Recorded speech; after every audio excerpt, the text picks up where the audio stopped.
औज़ुबिल्लाहि मिनश्शैतानिर्रजीम बिस्मिल्लाहिर्रहमानिर्रहीम।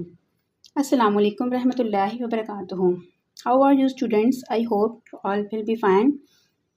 Today our topic is 1.8 effect of temperature on the solubility of solutes. आज हम temperature का effect पढ़ेंगे सोल्यूट्स की सॉल्युबिलिटी के ऊपर। बहुत इजी सा टॉपिक है, ठीक है। सबसे पहले हम सॉल्युबिलिटी की डेफिनेशन देखेंगे, फिर हम देखेंगे टेम्परेचर का इफेक्ट डिफरेंट सोल्यूट्स के ऊपर क्या होता है। ओके जी, सबसे पहले हम देख लेते हैं कि हमारे पास सॉल्युबिलिटी क्या है। सॉल्युबिलिटी हमारे पास होती है कि एक पार्टिकुलर टेम्परेचर के अंदर हमारे पास कितना सोल्यूट 100 ग्राम ऑफ सॉल्वेंट में डिज़ोल्व हो सकता है। Amount of solute which can dissolve in 100 gram of solvent at a particular temperature. ठीक है जी, 100 ग्राम के अंदर एक फिक्स टेम्परेचर के ऊपर या पार्टिकुलर टेम्परेचर जो भी है उसके ऊपर कितना सोल्यूट डिज़ोल्व हो सकता है। वो क्या होती है, उस सोल्यूट की उस सब्सटेंस की सॉल्युबिलिटी होती है। ठीक है, अब हमारे पास हमारे जो बुक में एक्सप्लेन किए गए हैं affect of temperature on solubility, वो 3 तरीके से अफेक्ट एक्सप्लेन किए गए हैं। हम पहले इफेक्ट पढ़ेंगे कि जब हम टेम्परेचर को राइज़ करते हैं तो सॉल्युबिलिटी भी क्या हो जाती है, राइज़ हो जाती है, इंक्रीज़ हो जाती है। फिर कुछ कंपाउंड्स हमारे पास ऐसे होते हैं कि जब उनका टेम्परेचर इंक्रीज़ किया जाता है, उनके सोल्यूशन बनाते वक्त उनका टेम्परेचर इंक्रीज़ किया जाता है तो उनकी सॉल्युबिलिटी क्या हो जाती है, कम हो जाती है। और कुछ सॉल्यूशंस ऐसे भी होते हैं जब उनका टेम्परेचर इंक्रीज़ किया जाता है तो उनकी सॉल्युबिलिटी पर कोई इफ़ेक्ट नहीं पड़ता, वो सेम वैसे के वैसे ही रहते हैं। ठीक है, I am repeating again that there are some solutions in which temperature is when rise, solubility rise. On the other hand, there are also the solutions in which when temperature is rise, solubility will decrease. And on the third point, we have also such solutions in which when temperature is rise, there is no effect on their solubility. तो सबसे पहले हम देख लेते हैं condition हमारे पास कि जब हम सॉल्युबिलिटी इंक्रीज़ किन की होती है। जब टेम्परेचर इंक्रीज़ करें तो किन सॉल्ट है हमारे पास उनकी सॉल्युबिलिटी इंक्रीज़ होती है, तो उनके नेम है हमारे पास पोटाशियम नाइट्रेट मतलब कि KNO3, silver nitrate AgNO3, copper sulphate CuSO4, potassium chloride KCl।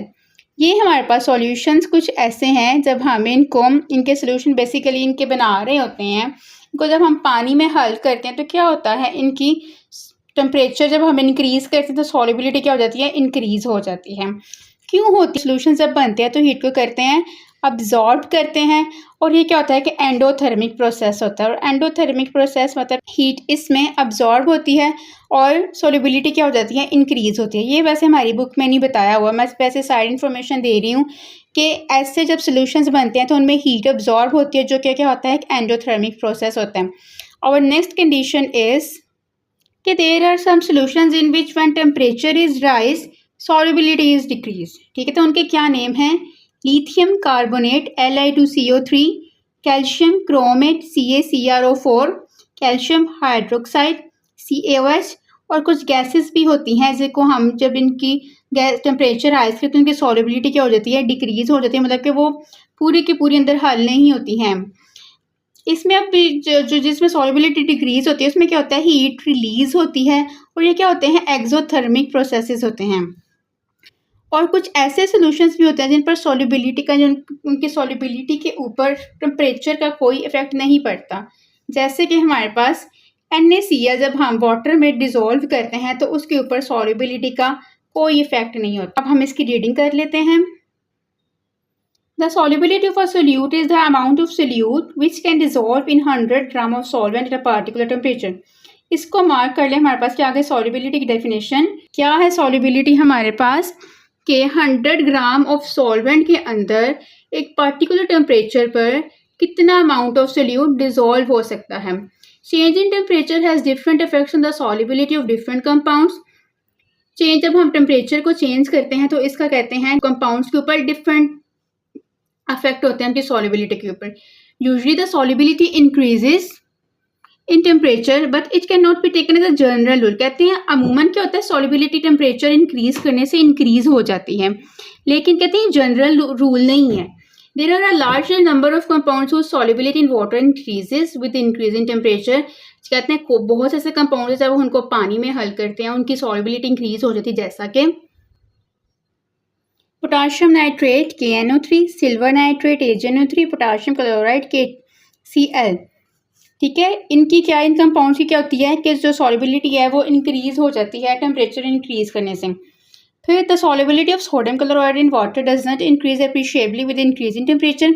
Sodium chloride basically हमने पढ़ा था कि जब हम लेक्चर के दौरान कि वो वाला कंपाउंड होता है जब उसका टेम्परेचर इंक्रीज भी करें तो उसकी सॉल्युबिलिटी पर कोई ऐसा इफेक्ट नहीं पड़ता। Then we have the solubility of the compounds like lithium carbonate and calcium chromate decreases with the increase in temperature. इनकी अब जब क्या होती है, जब हम टेम्परेचर राइज करते हैं, इंक्रीज करते हैं, इनकी सॉल्युबिलिटी कहते हैं जी क्या हो जाती है, कम हो जाती है। The solubility of gases in water also decreases with increase in temperature. जब हम गैसेज को सॉल्युबल या उनका सोल्यूशन बनाने लगते हैं वाटर में तो उसकी भी क्या कहती है, हम टेम्परेचर बढ़ाएं तो सॉल्युबिलिटी कम हो जाती है। Similarly the solubilities of copper sulphate and sodium nitrate also increase with increase in temperature.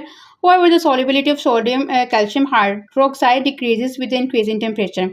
अब इसमें उन्होंने ना मिक्स करके हमें बता दिए हैं, ठीक है, कुछ नाम ऊपर बता दें, कुछ नाम नीचे बता दिए, जैसे मैंने आपको लेक्चर में डिटेल में बताए थे पॉइंट्स में, तो वो वाला तरीका बेस्ट है। ठीक है, वैसे अगर हम इंक्रीज़ वाले देखें जो मैंने निशान लगाया तो KNO3 की इंक्रीज़ होगी, AgNO3 की इंक्रीज़ होगी, KCl की इंक्रीज़ होगी, इसी तरह कॉपर सल्फेट की इंक्रीज़ और सोडियम नाइट्रेट की इंक्रीज़ होगी, और जिनकी डिक्रीज़ होगी वो क्या हो गया, calcium chromate, lithium carbonate, then we have calcium hydroxide. इनकी क्या होगी, टेम्परेचर इंक्रीज़ करने से सॉल्युबिलिटी क्या हो जाएगी, डिक्रीज़ हो जाएगी। नीचे हमारे पास कुछ सॉल्युबिलिटी कर्व्स दिए हुए हैं कि किस टेम्परेचर पर किसकी इंक्रीज़ होती है, किसकी डिक्रीज़ होती है।